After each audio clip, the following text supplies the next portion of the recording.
Hi, this is Jordan Moorhead with the Austin Real Estate Investing Podcast. Today I've got Eliott Elias on. Eliott is a real estate agent in the Austin area. He's a real estate investor in the Austin area, and he also does some house flips. He's got some really cool strategies that he's talking about with seller financing, where he's finding great deals here right now. And he's just always out there hunting for deals in the Austin and Killeen areas. Hey, Eliott, how are you? Good, Jordan. Thanks for having me. I'm excited to be here. Yeah, I'm excited to have you on. I know we got lunch, man, what, 6 to 8 months ago, too? And that was literally my 1 week before I quit my job. We had lunch. Yeah, So, yeah, so now we're full time in real estate. I'll take the credit for that. But that's awesome that you quit your job and now full time. You can have it. No, that's amazing, man. I know that you talk a lot with Devin on our team. He quit his job too a little while, well, about a year ago now.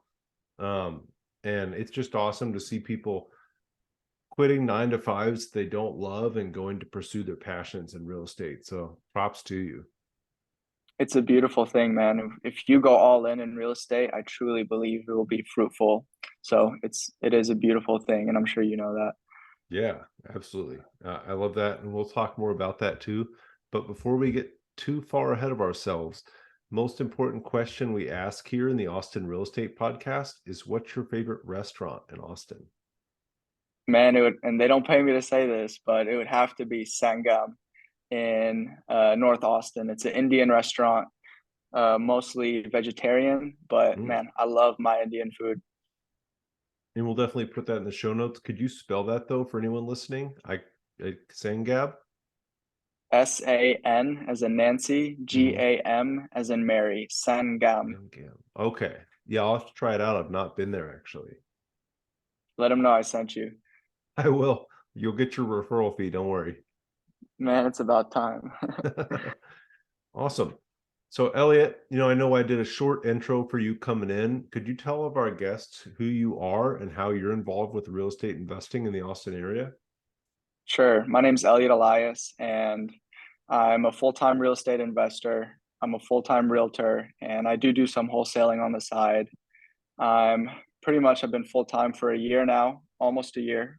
April 15th is going to be a full year, and my main goal is to purchase property. I take advantage of holding my license by making some income, whether it's representing clients or making commissions based off the deals I buy. But really, more than a real estate investor, I'm a professional opportunist. So, any opportunity that comes my way, I'm going to take it. But I do think real estate has the most opportunity, especially being here in Austin, Texas. Yeah. Yeah, we've sure seen a lot of opportunity here in the last couple of years and really for a long, long time. We had a 1031 expert speak to our team here yesterday, and he was talking about how he helped somebody who bought a house in Terrytown for 200,000 30 years ago and just sold it recently for 2.5 million. And then they had to figure out what to do with all the money, which is such a bad problem to have. Terrible problem. Yeah, cool. Eliott, you talked about opportunities in Austin. Why do you believe investing in the Austin area? And I know Austin area, we're kind of talking about Killeen down through San Marcos and all around there. So pretty wide area, but we just see so much opportunity here. And what do you see that makes you want to keep coming back?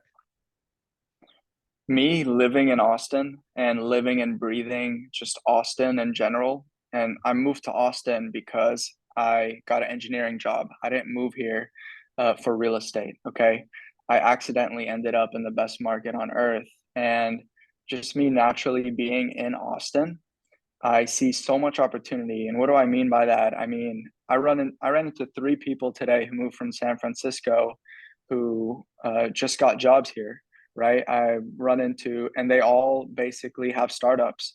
And I'm like, why Austin? Why are you doing it here? They see opportunity here. And there's just so many instances where people are moving here to Austin. And, original Austinites may not love it, but it's happening. People are coming here and they're taking advantage of the growth, the beautiful scenery, the tech hub, real estate, basically everything Austin has to offer.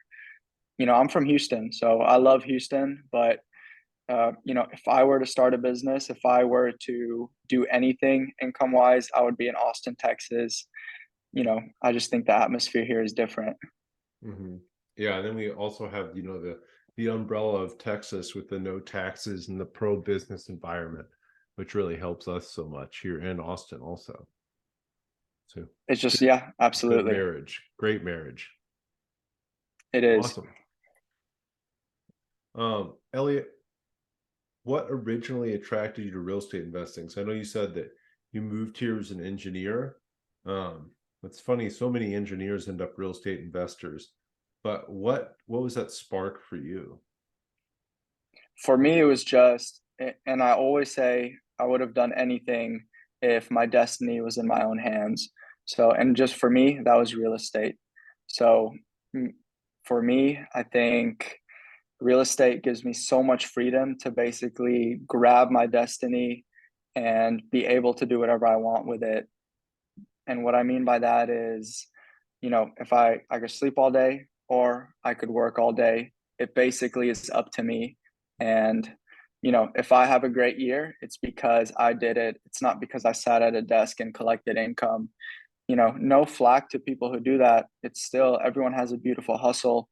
But for me, I just mentally, I was not happy sitting at a desk and waiting to be told to do all what to do all day. So real estate is one of those things where you could be great, you could be a millionaire, or you could, fall flat on your butt. I'm sitting here in front of you. 6 months ago, I had no debt.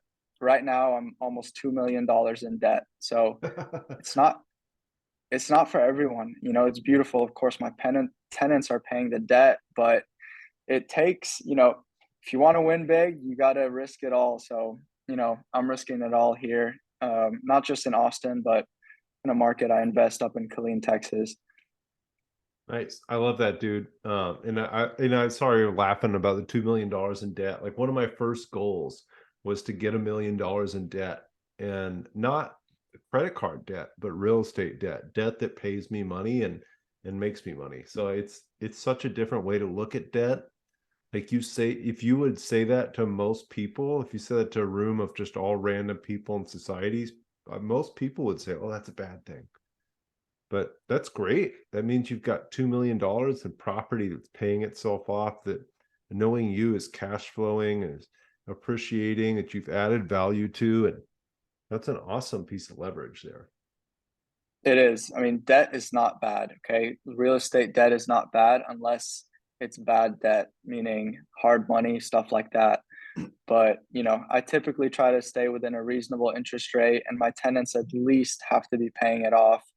I know in Austin, it's the norm to negative cash flow every month. I think that's a little bit dangerous, but Mhm. thank God mine are cash flowing right now. Yeah, I completely agree. Like I never have understood buying real estate that's rental. Let's say your mortgage is $2,000 a month and your tenant's paying you $1,500 a month.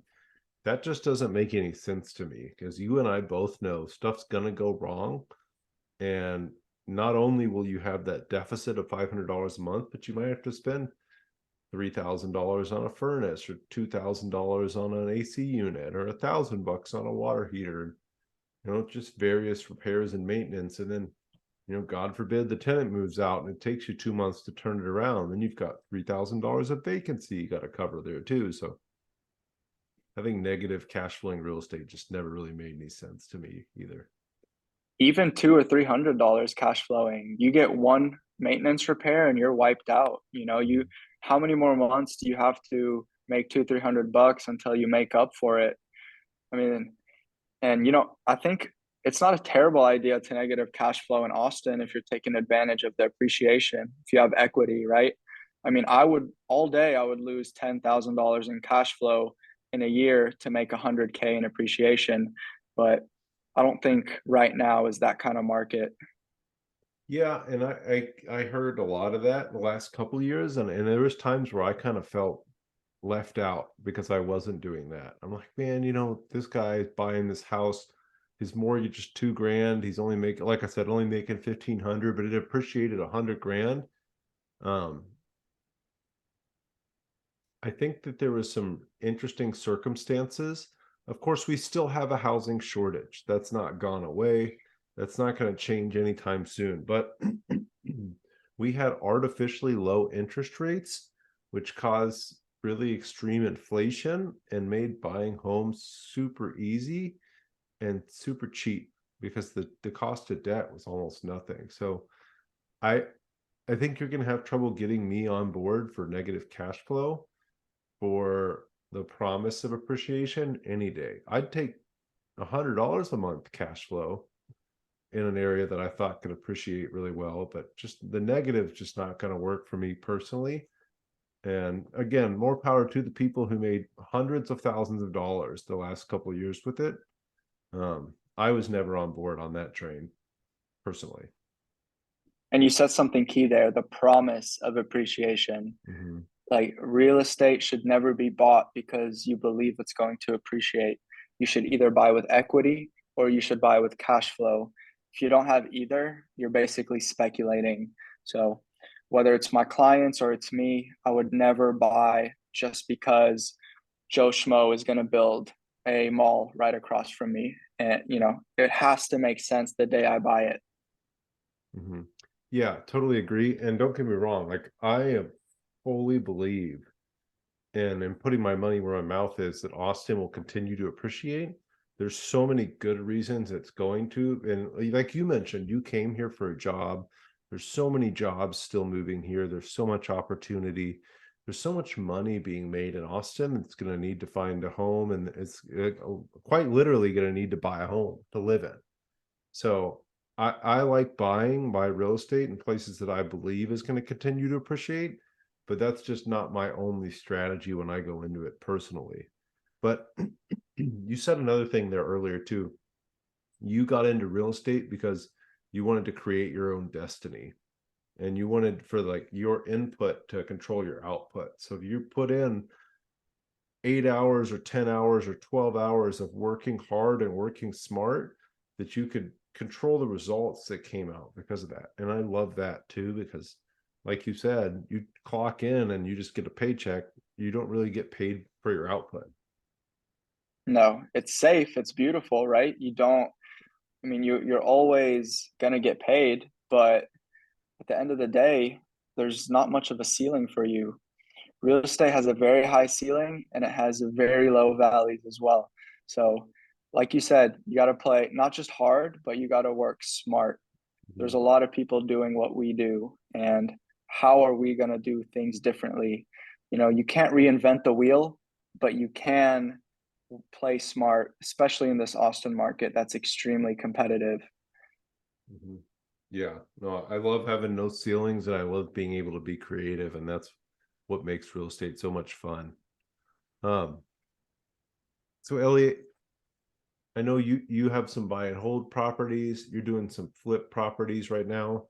Um, where do you think the biggest opportunities are right now in today's market? So for everybody listening, we're recording this April 5th, 2023. I think the biggest opportunity right now, and for anyone watching this in the future who's not aware, interest rates are extremely high.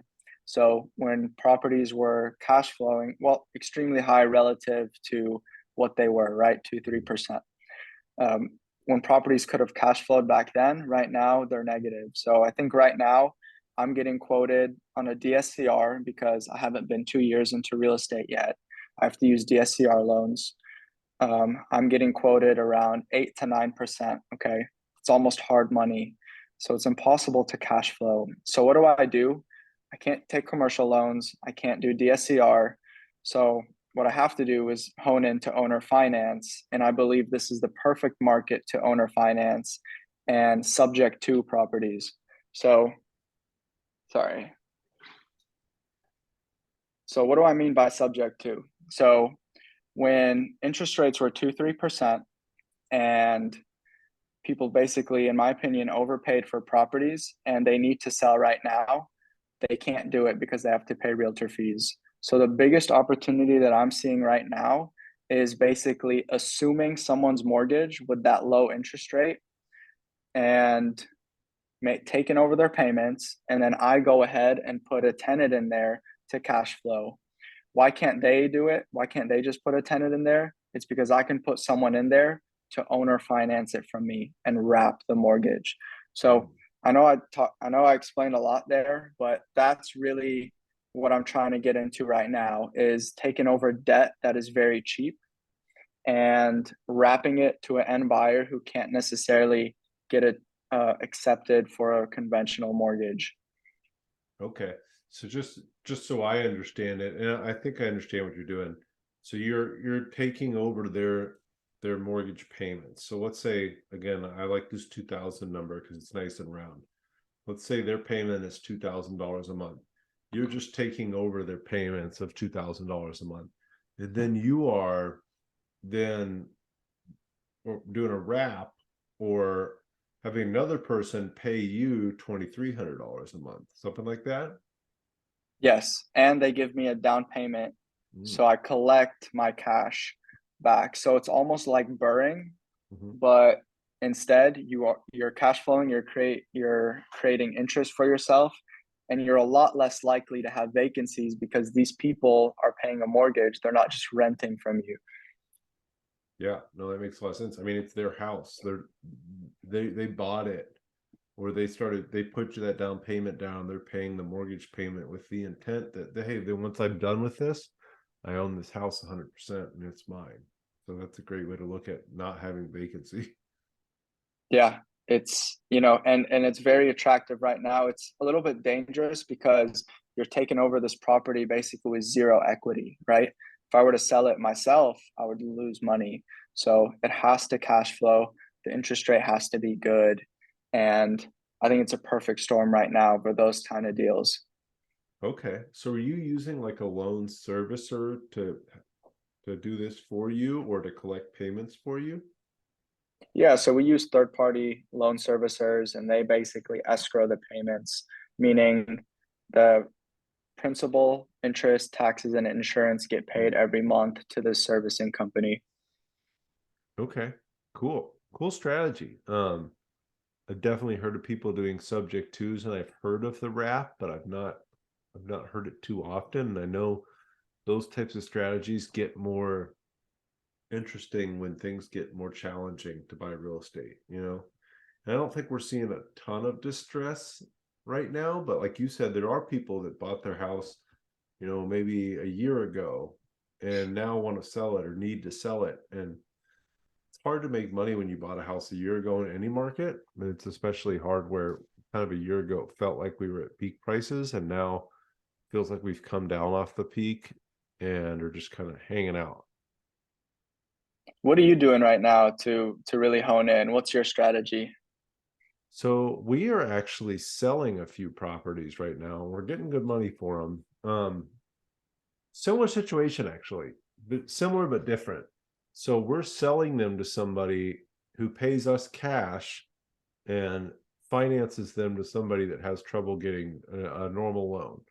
So we're selling houses, we're selling a few houses to an investor who's got a bunch of cash. He's like, I got all this cash, I don't know what to do with it. So what he's doing is he's buying our houses and then he's charging somebody else that's going to move in. So the end buyer, he charges them a down payment plus a higher interest rate, an interest rate that makes it make sense for him. And he's basically becoming the bank. So he's buying our houses in cash and then he's owner financing them to an end buyer because we want to cash out. We're looking to buy a mobile home park right now. And to do that, we need cash. Um, of course, we'll look at some creative financing options for that. Like, if we could put down less money or if we could do owner financing with somebody, that'd be awesome. But right now we're doing some of that like that in reverse. We're selling some houses, getting ready to have the cash to buy a mobile home park. And that's just really all I'm doing right now. I'm just trying to focus on one thing currently. That's good, man. It's a lot of you can really get distracted in this kind of market. There, man, you can meet 10 people and they all have different strategies. You just got to pick one and Hmm. focus on it. I mean, everyone will distract you. Pick one and, I'm glad you're still looking for a mobile home. I know you posted on Bigger Pockets a few months ago that you were looking, but I'm glad you're still laser focused on that. Yeah, it's a slog. I've talked to many people. It's taken them a year or 2 years to find the right deal, but once they get going, they get going. And like you said, you meet 10 different people, they all have a different strategy, they all sound good, and the reality is they all make money. So everything can make money if you figure out what it is for you, like you're saying, subject to with wraps. That can be a great strategy. But if you're trying to do that and you're trying to buy a mobile home park and you're trying to syndicate apartment complexes, like, you start to lose focus and it gets to be hard. So I found the best success in just picking something and going with it. And that's why we have these houses that we can now sell to raise money to buy a mobile home park, is because we just laser focused on single family houses for a while. Yeah, and I mean, before the market shifted, was that your goal? Was it to buy a mobile home park? Uh, we were looking to scale up. We hadn't picked exactly what it was going to be, but we are before early 2022, we were just laser focused on continuing to buy houses, and we were doing that for the last couple of years. Of course, I bought a duplex every year here in Austin. That worked really well. And then we just bought houses in Louisville, Kentucky, and San Antonio, Texas. So I like the house hack where I live, invest where the numbers work best. And that's worked really well for me here in Austin, because I've gotten amazing appreciation in my house hacks that I've been able to then either refinance or sell and repurpose that equity into other properties. Awesome. Awesome. Eliott, I like to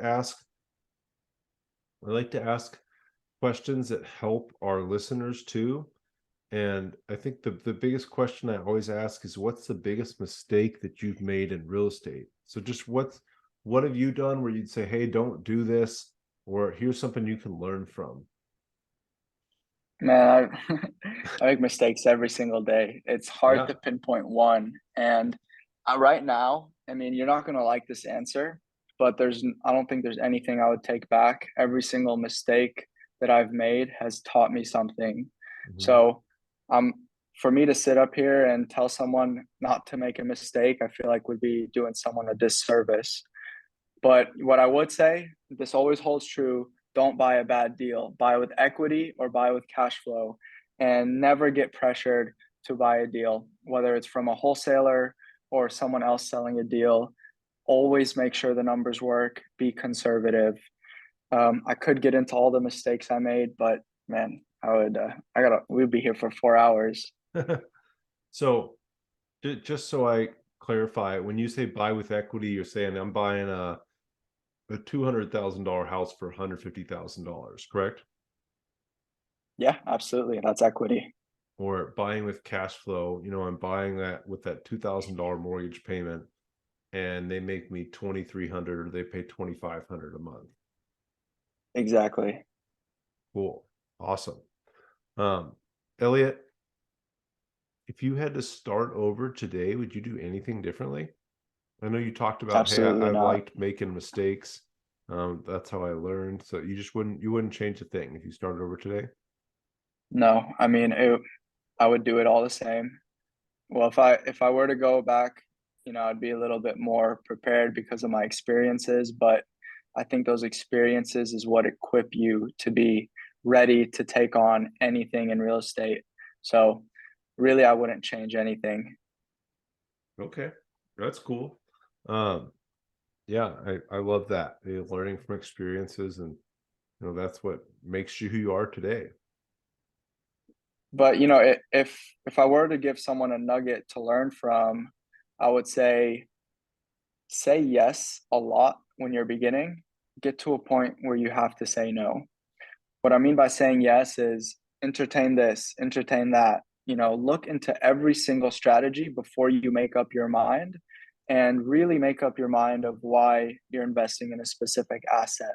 Maybe for you, Jordan, you want to buy a mobile home park because the cash flow is phenomenal. Maybe me, I can cash flow 100, $200 on each property and wait for them to appreciate because I'm so young. And in 10 years, if they naturally appreciate, or if they naturally pay off my note, even if they don't appreciate a day or a dollar, then I made some great money, right? So, be very clear on what you're looking for. And it takes a lot of studying and talking to a lot of people to get that kind of clarity. Yeah. No, I love that. If you can be open-minded in the beginning, you can figure out what strategy works best for you. And that's really cool. And then I'd really believe that there are kind of stages as an investor. Like I mentioned earlier, one of my first goals was to get $1 million in debt. Because I just needed to build up some assets and needed to build up some equity. When I got started investing in real estate, I had $6,000 to my name, and that was enough to get a down payment on a property, and like I just needed to keep acquiring properties because, like you said, over time, over 10 years, they're, even if they don't appreciate a dollar, they're paying themselves off. But hopefully you've bought right where they cash flow, you've bought right where you can add value, or they have equity already. And over time, that just builds and builds and builds. And then maybe a couple years down the road, you might say, hey, that was cool. Now I need to pursue a different strategy because I've got all this equity now. Yep, exactly. And my goal right now, if you were to ask me today, would be to hold as many single family as possible until I can basically 1031 them into something humongous. I'd rather own one building with 100 doors than 100 single families, So it takes, I can't get into that deal right now, but I'm definitely right now at 25 years old, I'm building myself up to where I can own that 100 unit one day. Mm-hmm. Yeah, and I like that because you probably wouldn't have that opportunity if you were out there buying single families right now. Yep, exactly. It's awesome. I love the mindset. And I think that if people get so lost in like, hey, what's the best investment? Or I should buy a 50 unit, or I need a 100 unit. And it's like, you know what? It's okay to start. You got to start small sometimes. And just getting started is going to help you get to that end goal. It is, man. You got to pay your dues in real estate for sure. Absolutely. So funny you were talking about is it's like 100 units, like 100 unit building. And what's your long-term goal for real estate investing? Is to have something to pay my family and their family and their family and their family forever, and give them the freedom to be creative with how they make income. So I'm going to do that dirty work. I'm going to create stability. Me personally, I don't think someone with my kind of personality, at least, a college degree is too useful. So instead of creating income with a job, I want real estate to create income for my family forever. And I want them to build on it forever and give them the freedom to do whatever they want. Cool. Yeah. And you said you're 25, right? Yes, Yeah. So you got a lot of time to get this done. exactly. It's beautiful. I'm not Yeah. a, but it doesn't feel that way. I always feel like it's crunch time. That's good though. It's good to have urgency because you're not going to do anything if you feel like you have all the time in the world. And, like you said, what you put in determines your output. But if you put in something every day over time, that keeps compounding. And like you said, in, 35, 40, 50 years, you've got this asset or these assets out there that pay your family forever. And they can really just do whatever they want with that and build on it. Exactly. What? Let me ask you this: what's your goal with real estate? Do you even have an end goal? No, and I think that, I think similar to you, financial freedom, passive income, but I just enjoy it. I like what I do. I get up every day early because I'm excited to get up and excited to start the day. And I've always just really enjoyed doing deals and helping others build their wealth. So whether that's helping them find great investment properties or providing investment opportunities for people, or even just providing great places for people to live. Um, I don't really have an end goal, and I've never been one to say when I get to this amount of cash flow, I'm going to stop, because that just sounds boring to me. Yeah, man, it's weird to have an end goal because there's always something more you could do. There's always something bigger. There's always bigger fish to fry. Mhm. So maybe the 100 unit is, maybe tomorrow my goal changes. I don't know. My goal my first year was to buy, I think it was 10 properties, and and that was a goal where I was like, okay, if I buy four, like, pat on the back, like I'll just set 10 Mhm. just because that's a ridiculous goal. But thank God I've hit that goal already in 8 months, and 2023 is going to be a great year, I think. Awesome.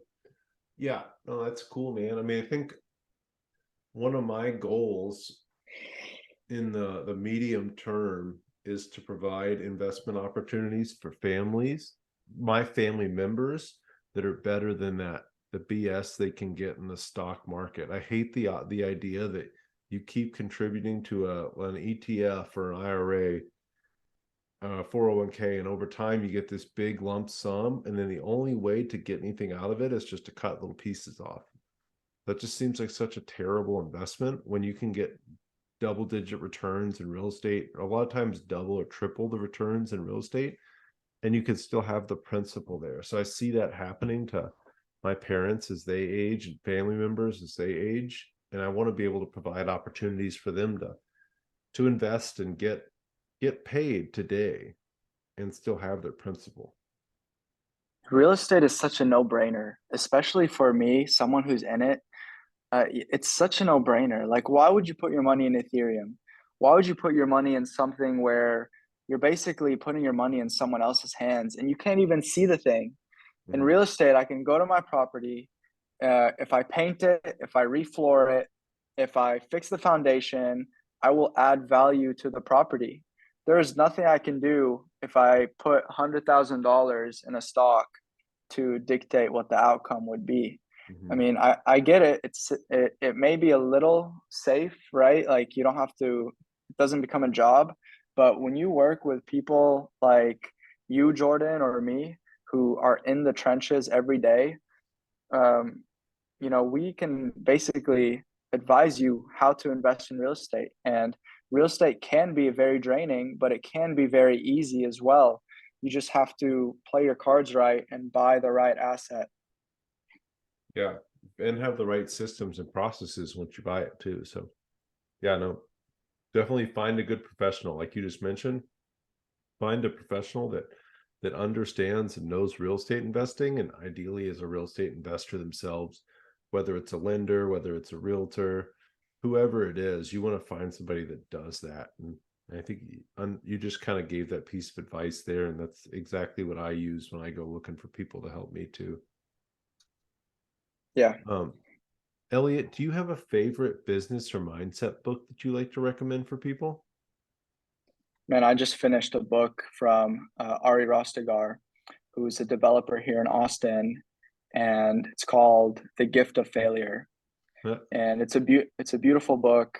It's more of a mindset book. I know that's what you asked me, but it's just about failing forward instead of avoiding your mistakes. Confront them and thank God that you make more mistakes, because after you make that mistake, you'll never make it again. So for me, I think I'd like whoever's listening to this, I'd like them to read that book. That's awesome. I'll have to check that out. I've actually not read that, but I like the title, so I'll definitely be buying the book. Awesome. I'll send you one. Send me your address. All right, I gotcha. Thank you. Eliott, what's the best way for people to get a hold of you or to follow you? So I'm on Instagram, Eliott Elias, Eliott with one L, two T's, Elias, Elias. Mhm. And you can find me on Bigger Pockets as well. I'm very active over there. And you can also find me on LinkedIn and just other, I don't have a website quite yet, but right now it's Instagram, LinkedIn, and Bigger Pockets. Awesome, man. Yeah, we'll have all that in the show notes for everybody too. So it's at Eliott Elias on Instagram, Eliott with one L, Two T's. ELIA, two T's, ELIAS.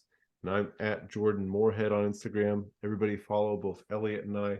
Eliott, thank you so much for coming on here today. I'm excited to see what you're able to do in the next year, because I know we probably met nine months ago or so, and you've just crushed it since then. I think you said 8 was since you quit your job, right? 8 months. About 8 months, yeah. Yeah, and you've just blown it up in 8 months. So I'm really excited to see what the next year holds for you, man. Thank you, sir. I hope we get a chance to work together. But I appreciate people like you really educating people in Austin and showing them what different things you can do. So appreciate you having me, Jordan. Absolutely. Thanks for coming on here, Eliott. We'll talk soon. Thank you, sir. Bye bye. Bye.